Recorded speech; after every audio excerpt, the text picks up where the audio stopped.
Почитувани гледачи, добро дојдовте во дневникот на телеканал А1 во форшпанот за поглавните работи за кои што ќе гледате понекот.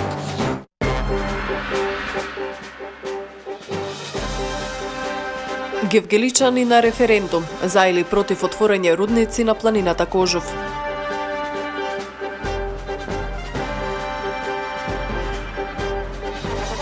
Атлетски кроз во Валандово. Општината се подготвува за традиционалната спортска манифестација.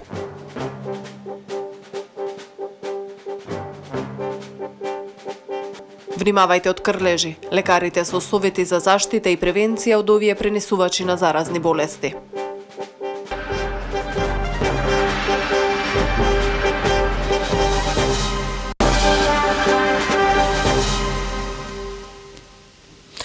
Жителите на Гевгелија денеска на референдум одговараат на прашањето дали сте за или против отворање рудници на металични суровини во општината. За текот на референдумското изјаснување од извештајот на нашиот дописник Гонце Коцева.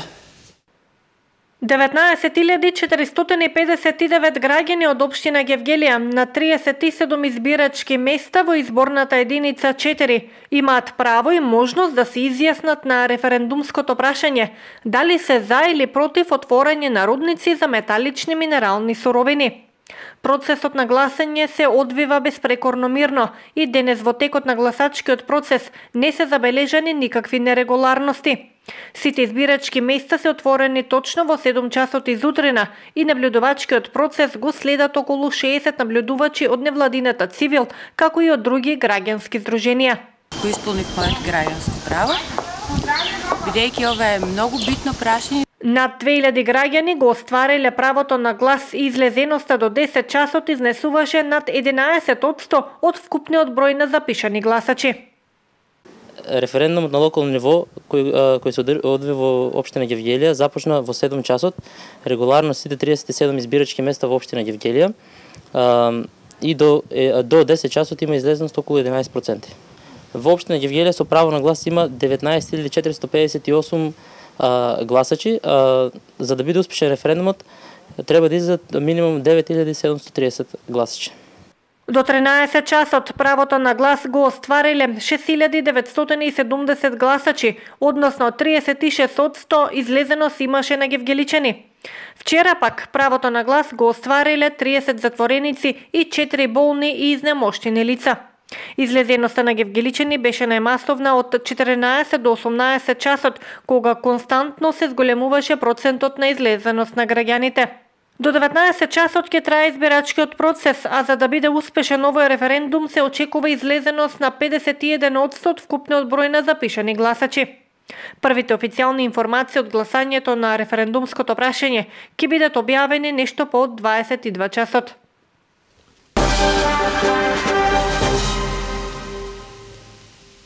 Владата на вчерашната вонредна седница одлучи да се формираат комисии за испитување на штетите настанати кај овошните и лозовите насади од ниските температури и мразот. Тие веќе од денеска излегуваат на терен и ќе направат записници за штетите. Како што информира министерот за земјоделство, шумарство и водостопанство Михаил Цветков, формирана е комисија од повеќе институции која треба да ја утврди методологијата по која ќе се изврши плаќање на штетите. Владата донесе две одлуки. Прво, да денеска, односно вечерва, ги формираме комисиите кои што од утре ќе излезат на терен и ќе направат записници на сите овие овошни и лозови насади за настанатите штети. И второ, имајќи во предвид дека се наоѓаме влада, бидејќи се уште неам изаберено нова влада, е формирана комисија од повеќе институции, каде што треба да ја изнајдеме најдобрата методологија, односно по кој закон истите ќе се исплаќаат. Комисиите кои што се формирани уште вечерва ќе бидат утре на терен и ќе се направат итни првични анализи, процени на настанатата штета од мразот и соодветно на тие процени ќе се продолжи понатаму по востановената методологија по која што треба да се извршат исплатата на штетите кои што се предизвикани од мразот. Новиот клинички центар во Скопје во вредност од 72 милиони евра ќе го градат двете најголеми македонски градежни компании Гранит и Бетон во соработка со една италијанска компанија, информираше денеска на пресконференција министерот за здравство Никола Тодоров.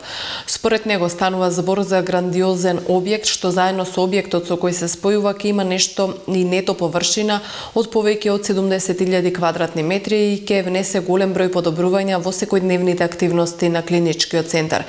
Тодоров нагласи дека овој систем за прв пат ќе се примени во јавното здравство во Република Македонија со комплетна изолација и третман на секој пациент, при што сите строги критериуми за климатизација и потребен над и под притисок во кабините, пред просториите за филтер и услови за стерилност ќе бидат обезбедени. Сакам да потенцирам дека прво ќе се отпочне со обезбедување на времени пристапни патишта во рамки на клиничкиот центар, што очекуваме да се заврши во првите 6 недели од денот на воведување во работа. Паралелно со изведбата на времените пристапни патишта,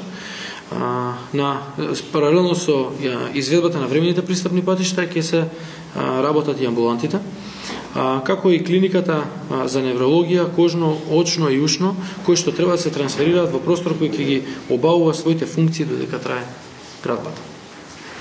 Потоа во втората фаза, изведувачот треба да ги сруши постојните објекти и да изврши бајпасирање на сите инсталации кои се наоѓаат на парцелата за градба. Времетрајањето на овие активности се проценува на 8 години.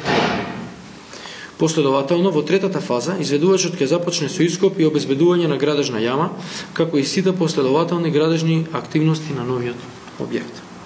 Тоа значи дека од самиот почеток ќе се работи темелно на сите подготвителни активности пред самото отпочнување на градежните работи. Рокот за завршување на градбата на новиот клинички центар е предвиден за 45 месеци од денот на воведување во градба. За подсетување, над 90% од објектите се изградени пред повеќе од 50 години, а некои од објектите се и значително постари од тоа. Вкупната ново проектирана нето површина на оваа зграда изнесува 47.000 метри квадратни. Зборам за нето површина. Околу 6.500 метри квадратни проводни тераси и кровни градини и 531 метар квадратен хелиодром. Зградата се состои од едно подземно ниво, приземје, 9 ката и современ хелиодром за транспорт на пациенти на 10-то ниво. Станува збор за грандиозен објект, чија што нето површина, вкупно со објектот со кој што се спојува, ќе биде повеќе од 70.000 метри квадратни. Зборам за нето површина. Новиот клинички блок ќе внесе голем број на подобрување во секојдневните активности на клиничкиот центар. Прво, новиот ургентен центар, проектиран на приземјето на новиот клинички блок, со влез од северната фасада, им овозможува лесен пристап на возилата за итна медицинска помош. Главниот влез кој што е сега од булеварот Мајка Тереза, кој што сега се користи за сите типови на возила, за влез во кругот на клиничкиот центар, ќе биде исклучиво наменет за влез на амбулантни возила, односно возила на итна помош. Далеку поефикасен и полесен пристап до амбулантите, чекалните, лифтовите и елеваторите во однос на досегашните долги патеки на движење кои мора да ги поминат пациентите и персоналот. Како за илустрација, вкупниот простор на чекални и ходници, нови тоалети за пациенти, гардероби за пресоблекување и други простории потребни за престој на пациентите се протега на над 3.500 метри квадратни нето површина, со што драстично се зголемени капацитетите кои се директно неопходни за пациентите. Пролетта со себе ја носи опасноста од крлежи. Инфектолозите советуваат внимателно во природа и доколку се сомневате дека ве каснал крлеж, да барате лекарска асистенција за отстранување. За крлежите, зашто се интересни, мислам така, од наш аспект, бидејќи тие представуваат вектори и пренесуваат повеќе инфективни заболувања. Тие пренесуваат рикеци, тоа се еден вид на бактерии, кои предизвикуваат одредени заболувања. Значи, преку крлеж, кои рикеци, тоа се медитеранска треска, болест медитеранска треска и лајм борелиоза, значи друг вид на рикеција, предизвика посебно интересно во последно време, значи борелиозата, лајмската болест. Освен тоа, тие пренесуваат и доста вирусни хеморагични трески и средноевропскиот вирусен енцефалит. Но за среќа наша, кај нас во Македонија тој вирусен енцефалит го нема, тоа е проблем посебно на Средна Европа. Така да ради тоа е и потребна заштита од крлежи. Значи секое излегување во природа си носи своји ризици, да кажеме, од каснување на влекачи, најчесто нели змии, каснување на инсекти, крлежи и така натаму. Која е нашата заштита? Значи заштита би било, значи да не оставаме крлежите кај идат по откриените делови, да не оставаме откриени делови. Значи панталоните со чорапи да ги погрееме високи, најубаво одеме длабоко во шумата со гумени чизми високи, со ракавици, капи, така да, значи оневозможиме да имаме голо место на телото и пожелно е да се носи светла облика, најубаво бела облика, бидејќи тие се црни може да бидат приметени.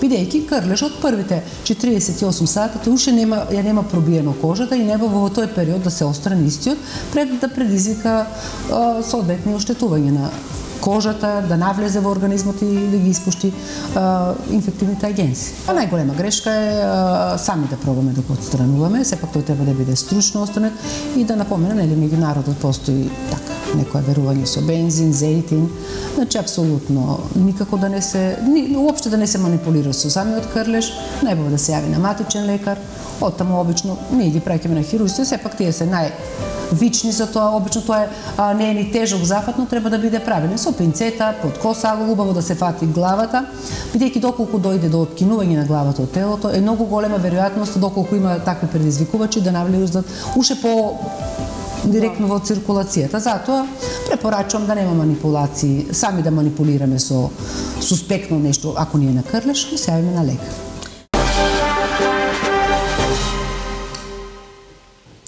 Нови 72 милиони евра за ефтини кредити за малите и средни предпријатија преку Европската банка за обнова и развој, најави министерот за финансии Кирил Миновски, кој учествува на пролетните средби на Меѓународниот монетарен фонд и Светската банка во Вашингтон. Станува збор за програма на Европската банка за обнова и развој, која се однесува на поддршка на земјите од Западен Балкан во вкупен износ од 360 милиони евра, од кои Македонија има право на користење на 20% од фондот. Македонија веќе ја испрати апликацијата акциониот план до бордот на Европската банка за обнова и развој. Со оваа програма се решава еден дел од корпусот прашања кои се поврзани со пристапот до финансии, кои се многу значајни за приватниот сектор врз кој почива македонската и речиси сите економии во светот, изјави Миновски. Ефтините кредити за малите и средни предпријатија ќе се нудат во домашна валута преку комерцијалните банки, директно преку Европската банка за обнова и развој или со кофинансирање 50% ебор со банките. Каматната стапка е повластена од 4 до 5%. За средства од оваа програма, Европската банка за обнова и развој не бара договор за заем или државна гаранција. Ефтините кредити за малите и средни предпријатија во Македонија беа пласирани преку кредитната линија на Европската инвестицијска банка во износ од 350 милиони евра. Инспекцијскиот совет врши постојана контрола и надзор над работата на инспекторатите и инспекторите во земјава. Ова тело како самостоен државен орган работи со цел да ги спроведе планираните реформи во инспекцијскиот систем во Република Македонија. Инспекцијскиот совет како самостоен државен орган врши инспекцијски надзор над работата на инспекторите, и тоа на годишно и квартално ниво. Условите за вршење на должноста инспектор подразбираат полагање на електронски испит.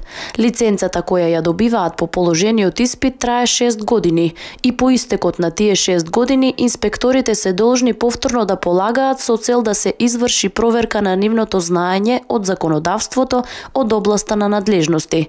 Како што вели доктор Марина Поповска-Домазетова, член на инспекцијскиот совет, делокругот на работа на овој совет опфаќа 6 области.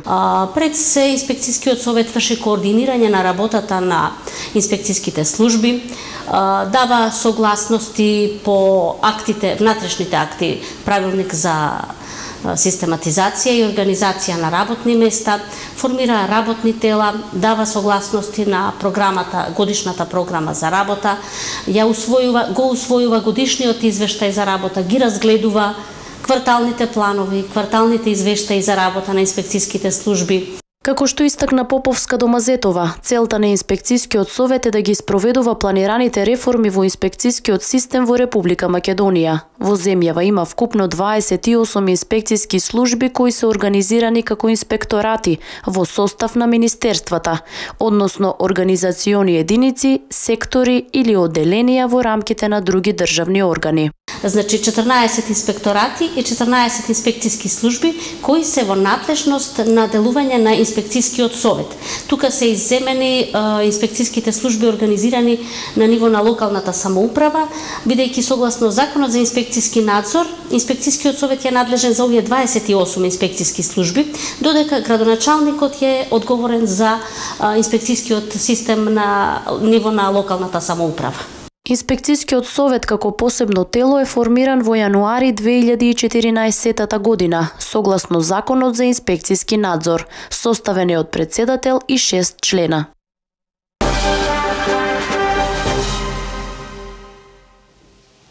Традиционалната недела на солидарност во Организација на Црвениот крст на Македонија оваа година се одржува под мотото Вашиот прилог значајна помош.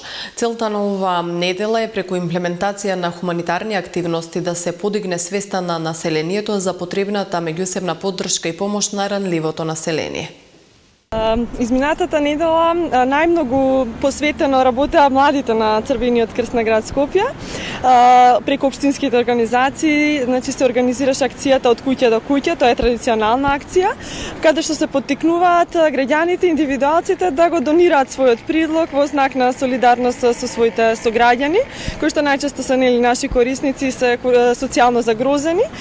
Со средствата кои што се собрани ќе бидат подготвени пакети со храна и може би нешто плюс доколку е потребно за овие семејства. Исто така се собираше и облека и дополнително во рамки на нашите програми беше одбележан денот. Па така во пунктот за бездомници беа поттикнати граѓаните и компаниите да донираат храна, облека, обувки за бездомниците и во петокот го одбележавме на тој начин денот. Да, оваа недела за оваа година одлучивме да заокружиме со еден многу убав настан кој се случува вечер во театар Комедија. Ќе започне театарска представа во 19 часот, која е подготвена од страна на младите на Црвен крст за историјата на Црвен крст и како настанал. Парите кои што ќе бидат собрани од влезниците ќе бидат наменети за дневниот центар за деца на улица од Шуторизари, кој што знаеме дека за жал беше опожарен пред некое време и навистина им е потребна помошта, така да еве ги повикувам и граѓаните доколку би сакале навистина многу убава и професионално изработена представа да ја видат вечерва во театар Комедија. Да, ние солидарноста ја поттикнуваме во текот на целата година. Отворени сме за соработка и за поддршка на граѓаните на овие ранливи категории, така да сметката на Црвен крст е отворена. Во текот на оваа недела можност има граѓаните да донираат во касичките на Црвен крст преку купување на ваучери, тоа беше значи системот на донирање, но секако отворени сме во секое време, секако што сака да даде свој значаен придонес да го направи тоа во нашите простори.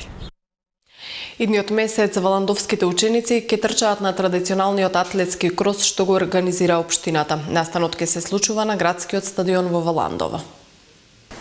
Најмалите учесници од детската градинка Калинка ќе го отворат општинскиот атлетски крос кој следниот месец ќе се одржи во Валандово по пети пат. Годинава ќе учествуваат околу 1500 ученици од сите основни училишта на територијата на општината, како и од средното училиште, а ќе се приклучат и најмаличките од детската градинка. Надпреварот ќе се состои од 14 трки во повеќе категории. По пети пат општина Валандово организира општински атлетски крос.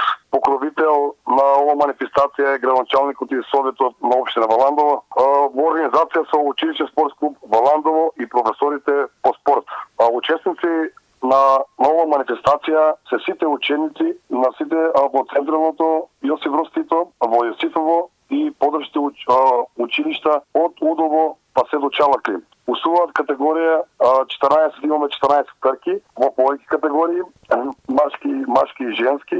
За разлика од претходните години кога атлетскиот крос се одржувал низ градските улици во централното подрачје, сега се одвива на градскиот стадион во Валандово.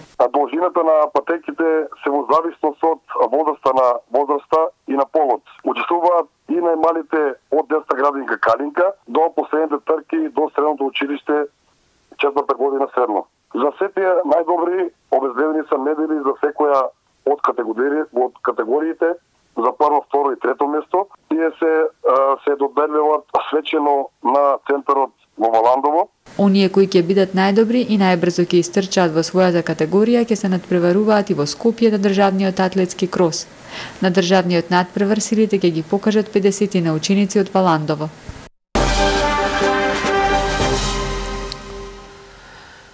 По вчерашната премиера вечер во уште една изведба на најновата представа на Струмичкиот театар Второто пришествие во режија на Васил Михаил.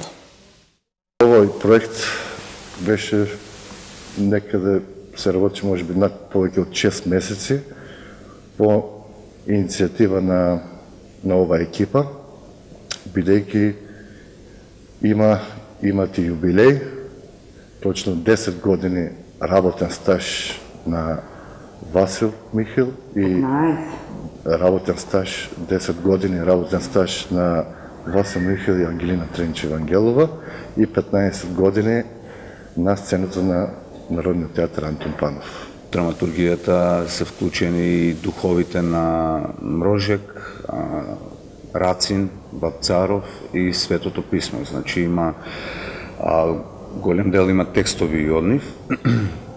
Станува збор за една драматургија која времето на действието го пренесува во иднината. Значи една футуристичка трагикомедија, фарса, гротеска, сатира, нешто што варира е еклектика од сите тие, би рекол, комични жанрови. За представа која што е во суштина комедија, но длабоко ги покажува човечките судбини на луѓе кои што за волја на трагедијата заминале од дома и сега живеат и работат како мигранти на некое друго место. Тоа е уствари темата на представата. Кај нас и во нашето обкружување има многу такви луѓе и такви судбини, без разлика што времето е, да речеме, во иднината. Во представата, значи, играм хуманоиден андроид кој што по принцип помага на луѓето и така се вплетија работите. Во однос на улогата беше љубопитно затоа што не играм човек, тие се со посебни размислувања или действувања, но се поврзано само единствено да помага на луѓето. Битно е тоа што овој склоп од жанрови пред се надевам дека публиката ќе ја насмее, меѓутоа и ќе ја замисли по прашањето која е смислата на нашиот живот, овде и сега.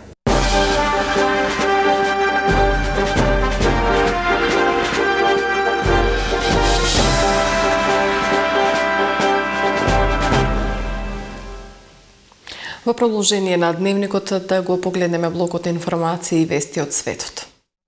Французите денеска гласаат на претседателските избори кои можат да ја одредат иднината на Европската Унија. Изборниот терен е пренатрупан и понепредвидлив од кога и да е, наведува ДПА, додавајќи дека ако предизборните анкети се точни, тогаш барем 4 кандидати имаат сериозни шанси да се пласираат во вториот круг на 7 мај.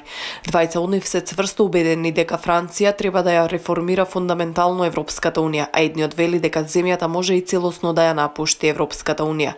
И покрај прогнозите на анкетите дека Мари Ле Пен ќе загуби во вториот круг, поддржувачите на Европската Унија стравуваат дека Ле Пен може да обезбеди трет изненадувачки популистички триумф по британското напуштање на Унијата и по победата на Доналд Трамп на претседателските избори во САД. Антипатијата на Ле Пен кон Европската Унија е очигледна. Неодамна таа му заблагодари на Најджел Фарач, која предводеше кампањата за излегување на Велика Британија од Европската Унија, што ни го покажа патот по кој треба да се излечеме од тој затвор. 48 годишната Ле Пен тврдо ја застапува позицијата дека Франција треба да се откаже од еврото, да ја преобрази или напушти Европската Унија и најмногу да стави крај на миграцијата. Европската унија планира времено да ги прекине преговорите за приклучување на Турција по референдумот за уставни измени во земјата, пишува денеска германскиот весник Велт, повикувајќи се на дипломатски извори. Таа тема ќе биде на дневен ред на состанокот на министрите за надворешни работи кон крајот на следната недела на Малта. Министрите за надворешни работи ќе ја повикаат Европската комисија да оцени дали Анкара ги нарушила основните насоки на преговорите за членство и согласно оценката дали е потребно преговорите времено да бидат прекинати, нагласува весникот. Според информациите на Велт, Европската комисија наскоро ќе препорача преговорите со Анкара да бидат прекинати на неопределено време поради сериозното и континуирано нарушување на слободата, демократијата и човековите права во Турција. На 16 април 51,3% од турците гласаа за уставни измени, меѓу кои воведување председателски систем на управување на место парламентарен, со што се концентрира поголема моќ во рацете на председателот Реджеп Тајип Ердоган. Во меѓувреме германскиот министер за надворешни работи Зигмар Габриел изјави дека е против преземање предвремени решенија и прекин на преговорите за членство со Турција. Неколку лица загинаа при ракетен напад што беше извршен врз болница во сириската провинција Идлиб, што е под контрола на бунтовниците, соопштија сириски опозицијски активисти. Сириската обсерваторија за човекови права наведе дека при воздушните удари се нанесени големи штети врз објектот. Обсерваторијата соопшти дека ракетите, што веројатно се истрелани од копно, го погодиле центарот што бил изграден за заштита. Потоа биле нанесени воздушни удари. Двајца тинејџери загинаа при лавина во западна Романија, јавуваат локалните власти. Шефот на романската служба за вонредни ситуации Ријад Арафат изјави дека спасувачите извлекле 2 тела на момчиња од снегот. Останатите тројца тинејџери кои биле со нив не се во опасност. Момчињата кои загинаа се на возраст од 13 и 14 години. Арафат наведе дека несреќата се случила на планината Ретезат на 350 километри од Букурешт. Поштовани гледачи, тука е крајот на ова издание на Дневникот. Ви благодарам за вниманието со кое не следевте. Пријатно.